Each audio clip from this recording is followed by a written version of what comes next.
যে হনুমানের মতন না বসে থেকে যাও না, একটু ছাগলটা বেঁধে দিয়ে আসবে। হ্যাট!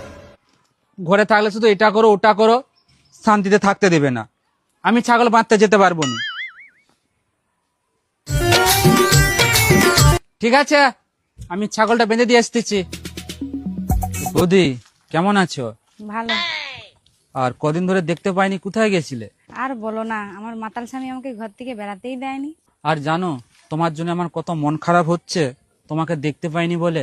তাই নাকি? আমার জন্য তোমার মন খারাপ? আমি তোমার কি করে ফেলেছি? তুমি আমার মন চুরি করে নিয়েছো, আমি তোমাকে ভালোবেসে ফেলেছি। তাই নাকি? হ্যাঁ। আমিও তোমাকে মনে মনে ভালোবেসে ফেলেছি, কিন্তু বলতে পারিনি। তাই? তাহলে এখন একটা কিস দাও।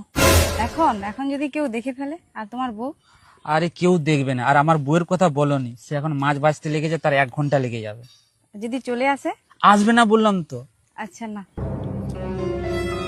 ছেগলগুলোকে ছেড়ে দিবে তো? ঠিক আছে দাও। প্রেম করাচ্ছে, প্রেম শালা। আরাম দিনে প্রেম করতে আসবে, ওই করে ছাগল বাঁধতে আসছে না। তুমি যেটা ভাবছো সেটা কি